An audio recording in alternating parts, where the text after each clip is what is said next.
Conhecemos este evento através desses 3 títulos: o julgamento da igreja, o tribunal de Cristo ou o bema de Cristo.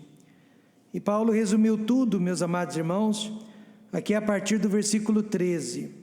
Ele diz que a obra de cada um se manifestará. Quando? Na verdade, o dia declarará, porque pelo fogo será descoberta e o fogo provará qual seja a obra de cada um. Deus é o único que pode julgar os nossos motivos. Por que estamos na igreja nesta noite? Ou por que deixamos de vir também? Deus é o único que pode julgar a qualidade das nossas obras, se elas são realmente de pedras preciosas, de ouro, se elas são de pratas, ou se são obras passageiras, que seriam queimadas e destruídas facilmente pelo fogo. Todos os homens que vêm ao mundo, eu e você, estamos caminhando para o dia do julgamento. Hebreus 9, 27 diz: e como aos homens está ordenado morrerem uma vez, vindo depois disso o juízo. Nós não vamos escapar de nenhum julgamento que Deus já preparou para nós após a nossa morte. Mas nem todos os homens serão julgados no mesmo julgamento, na mesma audiência. Os perdidos, por exemplo, a Bíblia ensina que eles serão julgados no grande trono branco, de acordo com Apocalipse 20, versículo 14. E a morte e o inferno foram lançados no lago de fogo. Esta é a segunda morte. E aquele que não foi achado escrito no livro da vida foi lançado no lago de fogo. Portanto, se você já é salvo, você não vai participar deste julgamento, você não fará parte do grande trono branco de Deus. Já os salvos, que somos nós, serão julgados no tribunal de Cristo, no bema de Cristo, de acordo com 2 Coríntios 5, versículo 10. Porque todos, veja que a palavra todos foi até sublinhada, porque não deixa nenhum de nós de fora, devemos comparecer ante o tribunal de Cristo. Veja que Paulo se inclui, porque todos devemos comparecer ante o tribunal de Cristo, para que cada um receba segundo o que tiver feito, por meio do corpo, ou o bem ou o mal. Veja então que os perdidos serão julgados numa determinada audiência, e a igreja, os salvos, será julgada numa outra audiência. Mas todos nós seremos julgados. Todo homem deve então, ou deveria pelo menos, se antecipar ao dia do seu julgamento. Eu sei que eu serei julgado, eu devo me preparar para este dia.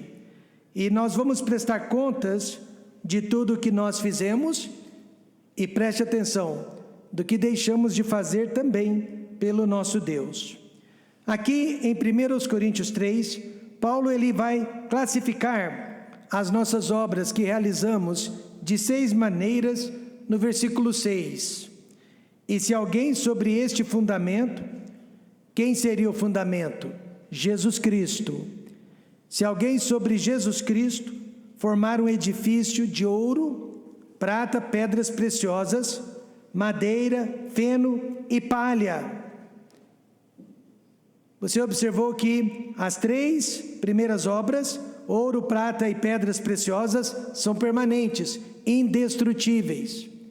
Mas as 3 últimas, madeira, palha e feno, são temporárias, destrutíveis. Como salvo, você nesta noite está realizando obras permanentes ou temporárias. No livro de Jeremias, o povo estava realizando obras em nome de Deus, frequentando o templo, pagando os seus dízimos, pagando também os seus votos.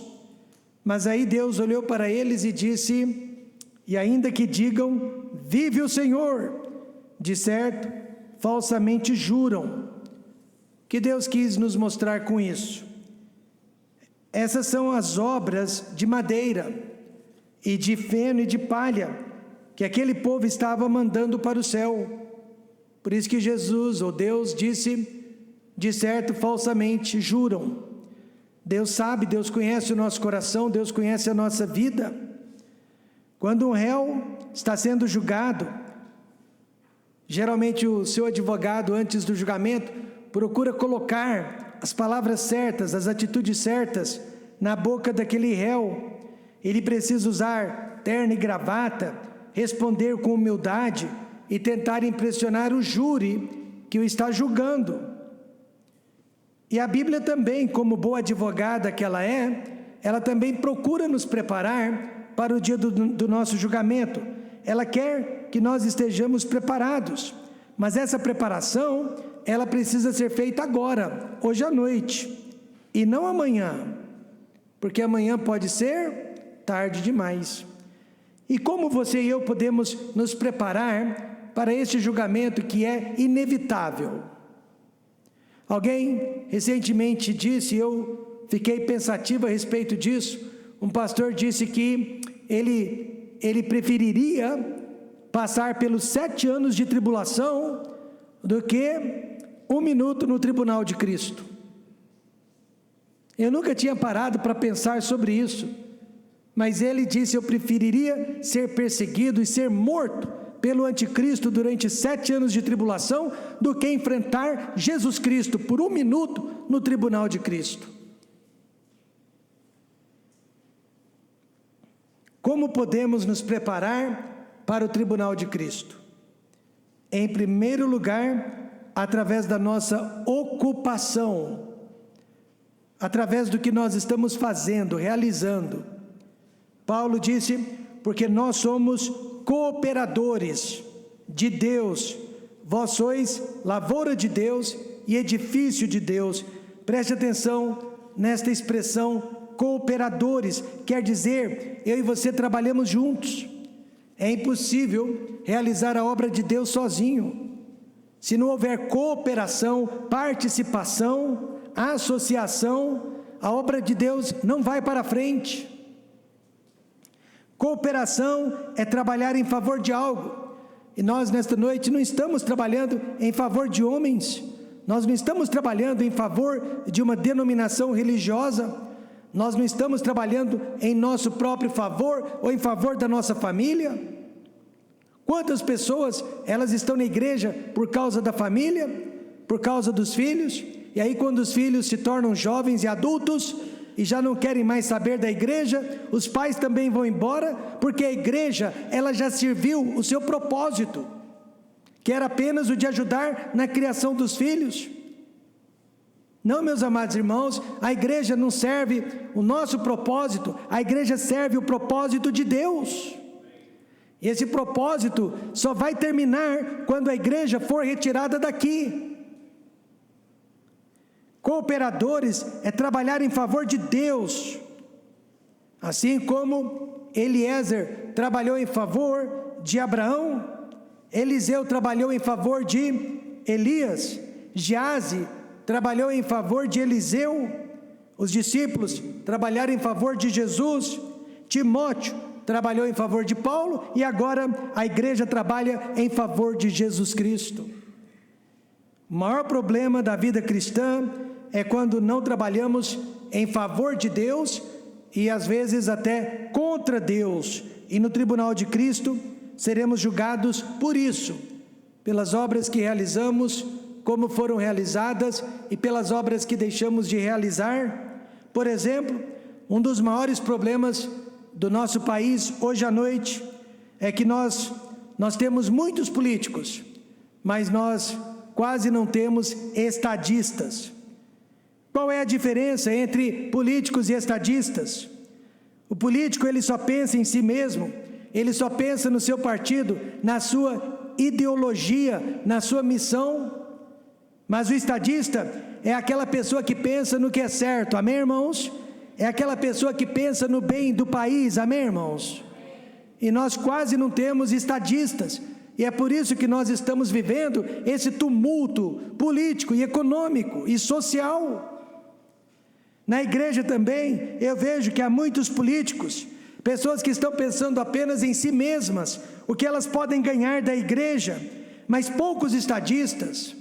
O cristão político é aquela pessoa que pensa: o que eu vou ganhar, o que eu vou receber. Mas o crente estadista é aquela pessoa que pensa: o que eu posso fazer para abençoar a obra da igreja, o que eu posso fazer para abençoar o trabalho de Deus. Durante a construção da nossa primeira igreja, havia muitos cooperadores, mas cada um na sua área, porém todos eles tinham o mesmo objetivo, estavam caminhando na mesma direção, que era construir um templo em cima do alicerce, da fundação. Todos eles tinham uma função diferente, mas o que eles tinham em comum é que todos eles estavam construindo sobre o mesmo fundamento. Amém, irmãos? E é isso, irmãos, que dá certo na igreja, independentemente do que cada um de nós esteja fazendo. O importante é que nós estamos caminhando na mesma direção e o nosso fundamento seja o mesmo, Jesus Cristo. Não pode ser o homem, não pode ser uma agenda pessoal, mas precisa ser Jesus Cristo. Então o carpinteiro, o pedreiro, o marceneiro, todos eles realizaram a sua obra, mas em cima do mesmo alicerce. Por isso que a obra foi finalizada. Veja, quem é o alicerce do crente? Paulo responde no verso 11: porque ninguém pode pôr outro fundamento, além do que já está posto, o qual é, diga alguém, Jesus Cristo. Então o segredo nesta noite, para que nós sejamos cooperadores, é que Jesus Cristo seja o nosso alicerce. Nós estamos aqui por Jesus Cristo, nós vamos permanecer aqui por Jesus Cristo, e nós sofremos a perda por Jesus Cristo, nós nos sacrificamos por Jesus Cristo, e Jesus Cristo é o nosso alvo, é a nossa missão. Amém, irmãos? Este é o segredo de toda boa igreja. No verso 4, Paulo mostra que aquela igreja em especial estava cooperando com homens, estava cooperando entre si, mas não com Deus. E ele disse: porque dizendo um, eu sou de Paulo, e outro, eu de Apolo, porventura não sois carnais? Nesta noite que todos nós possamos dizer: nós estamos aqui por Jesus Cristo. De 4 em 4 anos, nosso pastor se ausentava por um ano de nossa igreja, enquanto ele realizava conferências nos Estados Unidos da América. De 4 em 4 anos ele fazia isso. Inevitavelmente, a frequência da igreja caía, diminuía, mostrando que algumas pessoas eram seguidoras do homem, mas não de Deus. Graças a Deus, a nossa igreja ela foi bem discipulada a respeito de dons espirituais. E hoje a nossa igreja, ela sabe reconhecer o dom das pessoas, respeitar o dom das pessoas e aceitar o dom das pessoas. Hoje a nossa igreja sabe perceber a diferença entre as pessoas. Mas naquela época não sabíamos e queríamos que todo pastor, todo pregador que ficasse, fosse igual ao nosso pastor. E por isso não dava certo. No dia do tribunal de Cristo, nós vamos saber se trabalhamos para Deus ou se trabalhamos para os homens. Alguns anos atrás eu visitei uma igreja nos Estados Unidos, inclusive era a igreja enviadora dos pais do pastor Carlos, e havia naquela época mais de 15 mil membros. Talvez uma das maiores, se não a maior igreja batista independente da América. E eu me lembro no culto da igreja, quando o pastor subia ao púlpito, milhares de irmãos se levantavam e batiam palmas para o pastor. Eles saudavam o pastor com uma salva de palmas, mas o pastor parecia ser um homem humilde e não dava muita importância para aquelas palmas. Porém muitas pessoas diziam: quando esse pastor morrer, esta igreja vai morrer com ele, de tanto que o idolatrava. Mas acontece que o pastor morreu, mas a igreja não morreu, amém, irmãos? Provando que ela não era do homem, mas ela sempre foi do Senhor Jesus Cristo. A nossa ocupação é a de cooperadores de Deus. Se você fizer parte deste ministério, sabendo que você está aqui por Deus, por causa de Deus e para Deus, você irá ganhar e muito, não só em vida, mas também no tribunal do Senhor Jesus Cristo. Em segundo lugar, como você e eu podemos nos preparar para o julgamento? Primeiro, cooperando com Deus, mas segundo, através das nossas ações. Verso 13, Paulo diz: a obra de cada um se manifestará, na verdade o dia declarará, porque pelo fogo será descoberta, e o fogo provará qual seja a obra de cada um. Paulo, inspirado pelo Espírito Santo, ele não estava falando de si mesmo, comparou a nossa vida cristã aos Jogos Olímpicos, que já eram comuns na Grécia daqueles dias. Havia dois tipos de esportes e, consequentemente, dois tipos ou 2 dias importantes na vida dos esportistas, independentemente do que eles estivessem praticando, corrida ou levantamento de peso. Havia primeiro o dia do teste, quando o atleta era provado, e segundo o dia do prêmio, quando o atleta era recompensado. Havia esses 2 dias, para ser provado, para ser testado e para ser premiado ou recompensado. Não é à toa que Paulo usou essa ilustração, porque hoje nós também estamos sendo testados, provados. Quantos percebem que nós estamos vivendo num laboratório, que nós estamos sendo experimentados, que nós estamos sendo tentados, provados todos os dias? Hoje é o dia do teste, hoje é o dia da provação, mas amanhã nós seremos recompensados. Isso é, se não houvermos desfalecido. Por isso as nossas obras são muito importantes para revelar a nossa vida cristã. Quarta-feira passada, pastor Wagner de Barros trouxe uma mensagem maravilhosa, falando sobre os nossos sentimentos. E na hora do apelo, o altar estava cheio de irmãos e irmãs preocupados com o que estavam fazendo ou deixando de fazer para Deus. E é sobre isso que Paulo está falando. Nossas obras serão reveladas quando a Bíblia diz, irmãos, quando que a Bíblia diz que pessoas salvas também serão julgadas? No tribunal de Cristo. Lembre-se de 3 ensinamentos. Primeiro, nosso passado. Quantos aqui têm um passado? Todos nós. No passado, nós fomos julgados como pecadores. Quando que isso aconteceu? Na cruz do Calvário. Gálatas 1:4 diz: o qual, falando de Jesus, se deu a si mesmo por nossos pecados. Então eu posso dizer que todos os meus pecados, os que eu cometi ontem, hoje e até os que eu vou cometer amanhã, já foram julgados há 2000 anos na cruz do Calvário, no Gólgota, para nos livrar do presente século mau, segundo a vontade de Deus nosso Pai. Então não temos com que nos preocupar hoje à noite, que seremos condenados como pecadores, porque os nossos pecados já foram condenados na pessoa de Jesus Cristo, há mais de 2000 anos, naquele lugar cruel e implacável. Na cruz Jesus foi punido por todos os nossos pecados. Então o nosso pecado jamais será julgado 2 vezes. Se alguém falar para você que no tribunal de Cristo os seus pecados serão julgados, mentira. Já foram julgados, já foram pagos, já foram condenados no Senhor Jesus Cristo.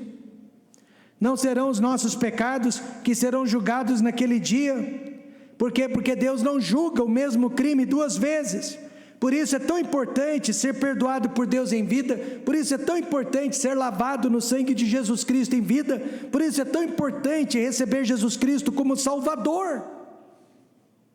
Quem não recebê-lo como Salvador, será julgado sim como pecador no grande trono branco. Mas no tribunal de Cristo, não serão os nossos pecados, amém, irmãos? Porque já foram julgados em Cristo. Agora, no presente, quantos acreditam que hoje mesmo nós estamos sendo julgados? Existe um julgamento no presente que advém de Deus, porque nós somos julgados hoje à noite como filhos. A Bíblia garante em Hebreus 12:6, porque o Senhor corrige o que ama e açoita qualquer que recebe por filho. Muita gente pensa, já sou salvo, meus pecados já foram julgados em Cristo, não tenho com que me preocupar. Não precisa se preocupar quanto à salvação, mas tem que se preocupar quanto à consagração, porque Deus açoita a qualquer que recebe por filho. Um pastor amigo meu me disse que ele já sentiu o peso da mão de Deus muitas vezes na sua vida, e que não é nada fácil, não é nada agradável, mas é prova de que Deus nos ama. Quantos aqui já sentiram o peso da mão de Deus? Nós já fomos e somos julgados no presente como filhos. Agora sim, no futuro, no tribunal de Cristo, nós seremos julgados como servos. Entenderam? No passado, fomos julgados como pecadores na cruz, na pessoa de Cristo. No presente, agora mesmo, nós estamos sendo julgados como filhos. Mas no futuro, nós seremos julgados que tipo de servos nós fomos neste mundo. Porque todos devemos comparecer ante o tribunal de Cristo, para que cada um receba segundo o que tiver feito, por meio do corpo, quer dizer da vida, ou bem ou mal. No tribunal de Cristo, Jesus não vai perguntar sobre a nossa salvação. Se nós estamos lá é porque já somos salvos. Sabe quem mais estará do nosso lado? Os apóstolos, amém, irmãos? Paulo disse, porque todos, incluindo ele. Jesus não vai perguntar sobre a nossa salvação, mas ele vai perguntar sobre o valor das nossas obras. Vocês realizaram obras de ouro, prata, pedras preciosas, ou vocês realizaram obras de palha, feno, madeira? Vocês fizeram a obra de Deus para a minha glória, ou vocês fizeram para se aparecer, para se promover? Não serei ou não seremos julgados como pecadores, não seremos julgados como filhos de Deus, mas seremos julgados como servos de Deus. E haverá 4 perguntas no tribunal de Cristo. Não é à toa então que há pessoas que prefeririam passar pela grande tribulação do que pelo tribunal de Cristo, por causa dessas 4 perguntas. Primeira, você construiu sobre a verdadeira fundação? Quem foi a sua fundação? Quem foi o seu objetivo? Quem foi o seu alvo? Como assim? Você construiu suas obras em nome de homens, em nome de igrejas, denominações religiosas, ou você construiu a sua vida, suas obras em nome de Jesus Cristo? O que acontece quando construímos o edifício sobre areia? Não resiste, não suporta. Então o bema de Cristo irá mostrar o que foi, quem foi a nossa fundação. Veja só o que diz Efésios 2:20, edificados, construídos sobre o fundamento dos apóstolos e dos profetas, de que Jesus Cristo é a principal pedra de esquina. Jesus foi a fundação dos apóstolos, Jesus foi a fundação dos profetas, e nesta noite Jesus Cristo é a fundação da igreja. Por mais batista que eu seja e eu sou, eu não estou servindo a denominação batista, mas eu estou servindo o cabeça da igreja, Jesus Cristo. Ele não vai perguntar se eu fui um grande batista, mas se eu fui um grande cristão. Amém, irmãos? O Papa Bento XVI, de quem eu particularmente gostei, não nego, porque eu gostei dele, porque ele foi um teólogo e não um político. Se eu não me engano, ele foi o segundo Papa da história a renunciar o seu cargo. E não sei se você se lembra, mas no seu último discurso, ele pregou, último discurso como Papa, ele pregou contra os liberais, os libertinos, os progressistas, que não aceitam mais os dogmas da própria Igreja Católica, se dizendo católicos. Eles não aceitam mais os dogmas contra o aborto, a prática do sexo entre pessoas do mesmo gênero. Ele disse então que isso era hipocrisia, pois se você é realmente católico, não poderia ser a favor dessas coisas. Aqui nesse discurso ele deixou bem claro porque ele precisou renunciar, porque ele precisou entregar o seu cargo. E hoje, depois de alguns anos, fica cada vez mais evidente.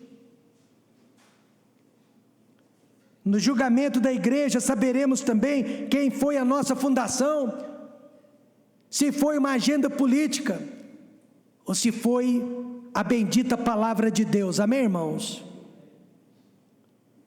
Se foi Jesus Cristo ou a nossa própria vontade. Então essa pergunta, você construiu sobre a verdadeira fundação, ela nos constrange. A segunda pergunta, você viveu a vida cristã por amor a Deus? Essa pergunta vai pegar muitas pessoas desprevenidas, mas você não precisa esperar até o bema de Cristo para saber, já sabemos a resposta agora. Jesus disse assim: se me amais, guardai o quê? Os meus mandamentos. O que importa então, não é quem fez mais. Eu reconheço que eu tenho feito muito mais do que muitos missionários, eu reconheço isso, mas isso não me impressiona, porque eu já sei que isso não importa, quem fez mais não importa, o que importa é quem amou mais. Quantos estão entendendo isso? Não é quem fez mais, não é quem trabalhou mais, não é quem deu mais resultados, mas quem amou mais. Nem todo mundo que trabalha ama, mas todos que amam trabalham. Uma jovem conheceu um rapaz na igreja. Esse rapaz, ele foi líder dos jovens. Essa moça e esse rapaz namoraram 5 anos, se casaram. Parece que tudo ia dar certo, mas depois do casamento, o rapaz abandonou a igreja, começou a ser infiel, a ter outras mulheres e a mexer com drogas. Aí a moça me perguntou: irmão Rômulo, por que ele fez isso comigo? E a única resposta que eu pude dar: porque ele não amava a Deus de verdade. Pois se me amais, guardais os meus mandamentos. Isso explica porque hoje à noite nós estamos frios para com a nossa igreja, frios para com a Bíblia, frios para com a oração, porque não estamos amando a Deus como deveríamos. O verso 13 diz assim: a obra de cada um se manifestará, na verdade o dia declarará, porque pelo fogo será descoberta, e o fogo provará qual seja a obra de cada um. Meus irmãos, o que eu mais detesto na vida é ser provado. Eu nunca gostei de provas. Eu não gosto de fazer exames para revalidar a carteira. Eu não gosto de responder prova oral. Sempre ia mal nas provas orais porque eu travava. Eu não gostei de fazer a prova de trânsito para adquirir a carteira de habilitação. Eu não gosto de ser provado. Imagine então a minha aflição quando eu estudo sobre o tribunal de Cristo. Eu não gosto de fazer exame de sangue. Eu não olho os resultados, eu pego, imprimo todos os resultados, ponho num envelope, levo e dou na mão do médico. E deixo que ele leia os exames. Eu não gosto de ser testado. Então imagine a minha aflição hoje à noite, sabendo que eu vou ser provado, vou ser julgado, e ainda não sei qual será o resultado no tribunal de Cristo. E a terceira pergunta, que deixa muitas pessoas constrangidas: você viveu a vida cristã voluntariamente? Eu me fiz essa pergunta e perguntei para minha família se nós ficaríamos firmes na igreja durante a pandemia se não fôssemos missionários. Se de uma certa forma não estivéssemos sendo pagos para isso.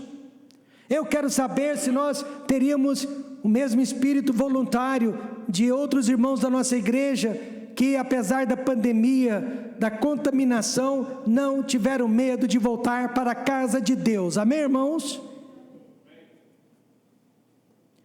Alguns terão que responder: não, eu não fui voluntário, meus pais me obrigaram a ir para a igreja, minha esposa me obrigou a ser cristão, meu marido me obrigou a ser cristão. Eu digo para os missionários que vão começar novas igrejas: olha, não perca tempo com pessoas que não têm um espírito voluntário. O tempo é escasso. Dedique o seu tempo de discipulado com aquelas pessoas que estão servindo a Deus de boa vontade. Essas pessoas que estão servindo a Deus de boa vontade, elas não irão te desanimar ou desanimar os outros. Elas não irão parar no meio do caminho. Veja a oração de Davi: sustém-me com espírito voluntário. E essa deve ser a nossa oração também. Devemos orar que Deus todos os dias nos dê um espírito voluntário, porque quando esse espírito acaba a vontade de servir a Deus, acaba a vontade de estar na igreja, acaba a vontade de ler a Bíblia, acaba a vontade de evangelizar, acaba a vontade de ser cristão. E no tribunal de Cristo, o nosso espírito será revelado. Foi voluntário ou não? Ou foi um espírito forçado? Paulo disse para um certo cristão: mas nada quis fazer sem o teu parecer, para que o teu benefício não fosse como por força, mas voluntário. Que Deus nos dê uma igreja de voluntários, amém, irmãos? E a quarta pergunta que será feita no tribunal de Cristo é esta: você viveu a vida cristã fielmente? Eu vou ter que dizer que não. Nem sempre. O que será que vamos responder? Fui fiel só no domingo. Ou eu fui fiel de domingo a domingo? Veja o que Paulo disse: além disso, requer-se dos dispenseiros que cada um se ache fiel. Fiel no grego quer dizer alguém em quem Deus possa contar. Deus pode contar contigo? Esse é o tipo de fidelidade que está faltando na igreja. A igreja, às vezes, ela pode estar cheia, mas ela só pode depender de algumas poucas pessoas. O que você diria se o seu esposo dormisse 6 dias dentro de casa, mas uma vez por semana ele dormisse fora? O que você diria se o seu empregado sempre perdesse um dia de trabalho por mês? O que você diria se o devedor pagasse um débito sim, um débito não? Se a sua geladeira funcionasse um dia sim, um dia não? E assim também, o que Deus pensa dos filhos que estão ausentes da igreja, ou o colocando como segunda opção, segunda prioridade? Veja, irmãos, o salmista orou: salva-nos, Senhor, porque faltam os homens bons, porque são poucos os fiéis entre os filhos dos homens. um pastor interessado em um jovem do nosso instituto me perguntou se o jovem era fiel. Como que eu responderia àquele pastor? Eu apenas disse para o pastor: pastor, um jovem que sempre acordou de madrugada, um jovem que nunca perdeu um dia sequer de trabalho sem permissão prévia, um jovem que não falta às aulas do instituto, um jovem que não perde os cultos da igreja, o que o senhor acha? Ele é muito fiel. Fidelidade é mais importante do que boas notas. O pastor não me perguntou se ele tinha boas notas, mas se ele era fiel. Fidelidade é mais importante que talento. O pastor não perguntou se ele tinha talentos, mas se ele era fiel. Como podemos, irmãos, nos preparar para o tribunal de Cristo? Através da nossa ocupação, vamos nos ocupar, e através das nossas ações, vamos realizar obras dignas de Deus. E em último lugar, através das compensações. Eu sempre digo que ninguém faz nada de graça. Nós estamos aqui nesta noite porque acreditamos que de alguma forma Deus vai tirar um presente, uma bênção, um milagre e nos prestigiar com isso. Se a obra de alguém, que alguém edificou nessa parte permanecer, esse receberá prêmios, galardões. A pessoa que só pensa no mundo, a pessoa que só pensa nesta vida, ela não vai ter vontade de trabalhar para Deus. Mas quem está olhando para o outro lado da eternidade, não está perdendo tempo. Paulo mesmo disse que se esperarmos em Cristo só nesta vida, somos os mais miseráveis de todos os homens. Durante os meus anos de faculdade, eu aprendi uma grande lição. No início de cada semestre, os professores davam trabalhos, pesquisas, TCCs. Aqui no Brasil, você reclama que você tem que fazer um TCC, né? E entregar no seu último ano. Na minha faculdade, nós fazíamos vários TCCs por semestre. Às vezes 2 ou 3 TCCs por semestre. Só que os professores já nos davam o trabalho no início do semestre. E eles diziam: não esperem até faltando um mês, alguns dias. É muito trabalho, é muita pesquisa. Então o segredo era começar as pesquisas já de início. E no final do semestre ter o trabalho pronto. Mas muitos alunos procrastinavam. E eles esperavam até a metade do semestre e, consequentemente, não conseguiam completar o trabalho, não conseguiam entregar o trabalho em dia, e por causa disso muitos repetiam a matéria. Trabalhos mal feitos, e muitos nem conseguiam entregá-los. E na vida cristã é assim também. Eu sei que muitos vão esperar, estão esperando bastante, antes de se consagrarem a Deus, e outros vão morrer sem conseguir se consagrarem a Deus. Então, o melhor momento para começar a se preparar para o tribunal de Cristo é hoje. Pense nas recompensas e pare de pensar nas dificuldades.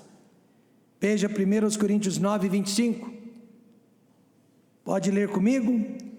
E todo aquele que luta, de tudo se abstém, eles o fazem para alcançar uma coroa corruptível, nós, porém, uma incorruptível.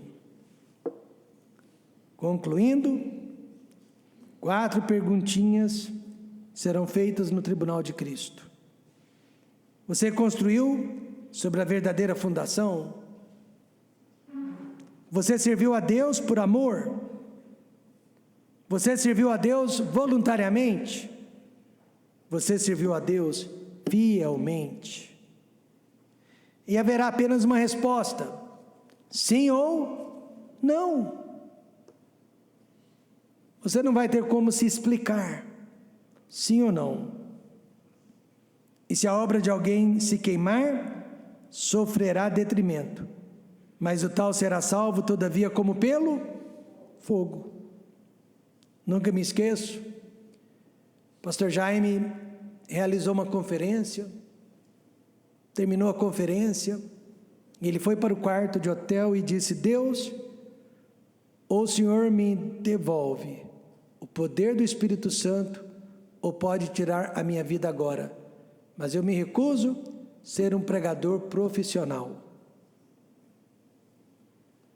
Ele disse que pregou com tanta frieza, cumpriu apenas uma agenda, cumpriu apenas a sua obrigação. Ele foi um profissional da fé. Ele disse que não suportou tanta frieza, e ele pediu que Deus tirasse a vida dele, antes de deixá-lo continuar assim. Imagine se ele, que é ele, passou por isso, quem somos nós? Existe frieza, não existe? E muitos profissionais da fé. Se o tribunal de Cristo fosse hoje à noite, qual seria a nossa situação? Servo bom e fiel ou servo mau e negligente? O apelo é o seguinte: se a sua resposta, servo mau e negligente, eu gostaria muito que você ficasse do lado esquerdo da plataforma hoje à noite. Podem vir aqui em cima, aqui embaixo e aqui no meio. Se você se achar um servo bom e fiel, pode vir para o lado direito da plataforma. Eu vou ficar do lado esquerdo. Veja por quê. Se a obra de alguém se queimar, sofrerá detrimento, mas o tal será salvo, todavia, como pelo fogo. Eu sou salvo, amém, irmãos? Mas eu não sei se a minha obra vai se queimar ou não. E eu vou ficar do lado esquerdo hoje à noite do apelo. Vale a pena você escolher um dos lados hoje à noite. Por quê? Porque 1 Coríntios 15, 58 diz: portanto, meus amados irmãos, sede firmes e constantes, sempre abundantes na obra do Senhor, sabendo que o vosso trabalho não é vão, se for no Senhor. Tudo que você estiver fazendo, inclusive nesta noite, não será em vão. Haverá coisas grandes e firmes na sua vida que você não sabe. Vamos fechar os olhos.